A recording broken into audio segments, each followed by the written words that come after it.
हाय दोस्तों, तो करंटली एक एसएमई आईपीओ ओपन हुआ है। तो कौन सा ये एसएमई आईपीओ है और इसका क्या फाइनेंशियल डेटा है और क्या अपन को इसमें अप्लाई करना चाहिए कि नहीं करना चाहिए और क्या इस आईपीओ का ग्रे मार्केट प्रीमियम करंटली चल रहा है। तो ये सारी की सारी डिटेल्स अपन इस वीडियो में डिस्कस करेंगे, तो वीडियो में लास्ट तक बने रहिए। तो आईपीओ का नाम जैसे कि आप देख सकते हैं फोरकास्ट स्टूडियो लिमिटेड के नाम से ये आईपीओ है और इसका ब्रांड जो लोगो है वो FTX के नाम से है। तो चलिए अब अपन देख लेते हैं कि ये कंपनी क्या करती है और फिर बाद में अपन इसका फाइनेंशियल डेटा चेक करेंगे। तो फोरकास्ट स्टूडियो जो कंपनी है ये दोस्तों मेंस जो क्लोथिंग होती है, चाहे वो टी शर्ट हो गए, चाहे ट्राउजर हो गए, शर्ट हो गए, जितने भी टाइप की जो क्लोथिंग होती है, जितने भी टाइप के कपड़े होते हैं जेंट्स से रिलेटेड, तो ये कंपनी उस क्लोथिंग को सेल करती है। ऑनलाइन भी सेल करती है, ऑफलाइन भी सेल करती है। ऑफलाइन इस कंपनी के स्टोर्स हैं और ऑनलाइन के ये जो प्लेटफॉर्म्स हैं जैसे कि फ्लिपकार्ट हो गया, अमेज़ॉन हो गया, एजियो हो गया, तो इन सारे प्लेटफॉर्म्स पर भी ये कंपनी अपनी जो क्लोथिंग का ब्रांड है वो बेचती है। तो मोटा मोटा जो अपन को आइडिया लग गया है कि ये कंपनी जो है वो क्लोथिंग के बिजनेस में है। तो चलिए अब अपन इसका फाइनेंशियल डेटा एक बार चेक कर लेते हैं।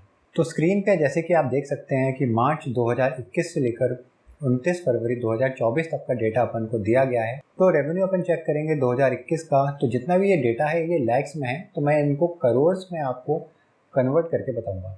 तो 51 करोड़ जो है 2021 में इस कंपनी ने रेवेन्यू अर्न किया था। फिर वहीं 2022 में 53 करोड़ किया था, थोड़ा सा जंप कह सकते हैं अपन। उसके बाद 2023 में 71 करोड़ जो है इस कंपनी का रेवेन्यू था। तो यहाँ पे कंपनी का रेवेन्यू में थोड़ा अच्छा जंप आया हुआ है। और वहीं 2024 की बात करें तो 96 करोड़ का जो कंपनी का रेवेन्यू आया हुआ है।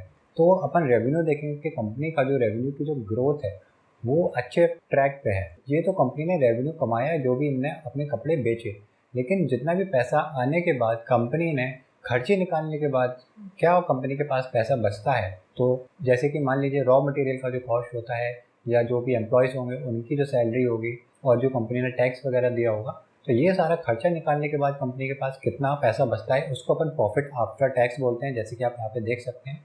तो ये अपन डेटा अपन चेक करेंगे। तो 2021 में 55 लाख था, उसके बाद 2022 में 78 लैक्स था, 2023 में 1 करोड़ 14 लैक्स था और 2024 में 5 करोड़ 53 लैक्स है। तो अपन देख सकते हैं कि ये जो कंपनी का प्रॉफिट आफ्टर टैक्स है इसकी ग्रोथ भी काफ़ी अच्छी चल रही है। बस एक चीज़ का अपन को ध्यान रखना है कि 2021 में जो कंपनी का डेप्थ था वो 24 करोड़ था और करेंटली वो डेप्थ 28 करोड़ है। तो डेप्थ में कंपनी का कुछ खास सुधार नहीं हुआ है। तो चलिए अब अपन बाकी का डेटा देख लेते हैं। तो यहाँ स्क्रीन पे जो आपको डेटा दिखाई दे रहा है ये भी काफ़ी इंपॉर्टेंट डेटा है। रिटर्न ऑन इक्विटी कंपनी का देखेंगे तो 27.06% का है। तो रिटर्न ऑन इक्विटी हम कह सकते हैं कि भले ही कंपनी के पास डेप्थ ज़्यादा है लेकिन रिटर्न ऑन इक्विटी कंपनी अच्छा प्रोवाइड कर रही है। रिटर्न ऑन कैपिटल एम्प्लॉयड की बात करें तो 18.54% है। तो रिटर्न ऑन कैपिटल एम्प्लॉयड भी काफ़ी अच्छा है कंपनी का। वहीं अपन डेप्थ टू इक्विटी रेशियो देखेंगे तो 1.5 का है। तो वहीं अपन कह सकते हैं कि जो कंपनी का जो डेप्थ है वो थोड़े हायर एंड पे है। तो कंपनी अगर फ्यूचर में ये डेप्थ को मैनेज नहीं कर पाती है तो कंपनी का फाइनेंशियल डेटा है वो अपन को कमज़ोर होते हुए दिख सकता है। और प्रॉफिट आफ्टर टैक्स मार्जिन अपन देखेंगे तो 5.36% का है।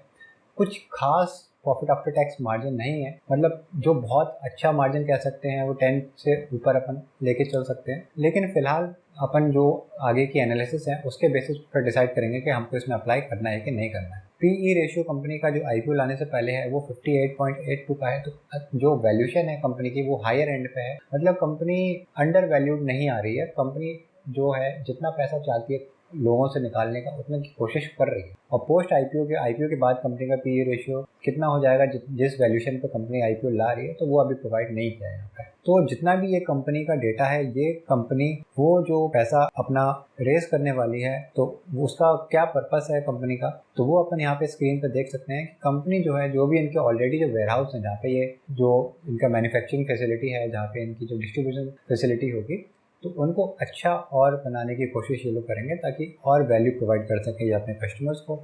और वहीं अपन देख सकते हैं कि ये कंपनी जो इन्होंने लोन ले रखा हुआ है तो कहीं ना कहीं उस लोन को भी थोड़ा बहुत चुकाने की कोशिश करेगी। तो ये एक अच्छा साइन है कि कंपनी के ऊपर डेप्थ थोड़ा ज़्यादा है। तो आईपीओ से जो पैसा ये कंपनी रेस करेगी तो वो अपना कर्जा चुकाने में इसको यूज़ करने वाली है। तो कंपनी कब ओपन होगी, तो ये अपन स्क्रीन पर देख सकते हैं कि 19 अगस्त से ये कंपनी का आईपीओ ओपन हो चुका है। तो आज की डेट है 20 अगस्त। तो कल 21 अगस्त है, तो कल आखिरी दिन होगा इस कंपनी के IPO में अप्लाई करने का। और जो प्राइस बैंड है वो 77 से लेकर 80 का रुपये पर शेयर ये कंपनी का प्राइस बैंड है। तो हमको हमेशा कट ऑफ प्राइस पे ही अप्लाई करना होता है। तो 80 रुपीज़ का जो कट ऑफ प्राइस होगा, मतलब 80 रुपीज़ ही हायर एंड का अपना प्राइस है, तो अपन को 80 रुपीज़ ही हमेशा सिलेक्ट करके इसमें अप्लाई करना है। और एक लॉट जो है वो 1600 शेयर्स का होगा। तो जो अपना टोटल लॉट होगा तो 1600 इंटू अपन 80 करेंगे तो अपना 1,28,000 निकल के आएगा। तो 1,28,000 मिनिमम इन्वेस्टमेंट होना चाहिए अपना, अगर अपन रिटेल कैटेगरी में अप्लाई कर रहे हैं तो 21 अगस्त कल का दिन जो है वो कल इसका क्लोजिंग का दिन है। 21 के बाद 22 अगस्त उसके नेक्स्ट दिन ही अपन को अलॉटमेंट मिल जाएगा, पता चल जाएगा कि हमको अलॉट हुआ है कि नहीं हुआ है। तो अलॉटमेंट का प्रोसेस जो है शाम को 8-9 बजे के बाद से स्टार्ट हो जाता है। तो 22 अगस्त को आप 9-10 बजे के बाद अपना स्टेटस चेक कर सकते हैं कि IPO आपको अलॉट हुआ है कि नहीं। रिफंड आपको 23 अगस्त को मिल जाएगा। और फिर उसके बाद जो लिस्टिंग होगी वो 26 अगस्त को होगी। तो मतलब जो नेक्स्ट वीक का जो मंडे आने वाला है उस मंडे को इस कंपनी की लिस्टिंग होगी। और कंपनी दोस्तों 37 करोड़ रेस कर रही है। और ये सारा का सारा जो कंपनी पैसा रेस कर रही है ये फ्रेश इश्यू है, मतलब जितना भी कंपनी पैसा रेस करेगी ये सारा का सारा कंपनी के पास जाएगा। तो जो मैंने कंपनी के ऑब्जेक्टिव्स आपको बताए हैं कि कंपनी उस पैसे का क्या करने वाली है, तो वो पैसा वहाँ पे यूज़ होने वाला है। तो चलिए अब अपन क्या है कि जो कंपनी का जो ग्रे मार्केट प्रीमियम है कितना चल रहा है वो चेक कर लेते हैं।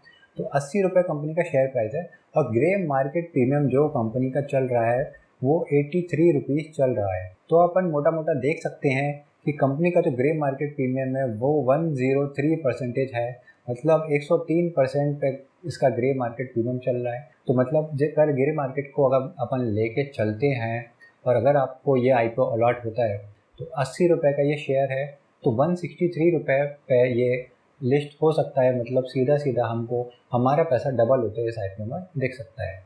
तो जैसे कि डिमांड अपन को इस IPO में देखने को मिल रही है कि ग्रे मार्केट प्रीमियम काफ़ी अच्छा चल रहा है, तो ये डेटा और फाइनेंशियल डेटा देखते हुए भले ही कंपनी का डेप्थ अच्छा है, अच्छा खासा है, लेकिन अपन देख रहे हैं कि रेवेन्यू में ग्रोथ हो रही है, प्रॉफिट में ग्रोथ हो रही है और कहीं ना कहीं कंपनी पैसा लेके अपना डेप्थ कम करने की कोशिश कर रही है।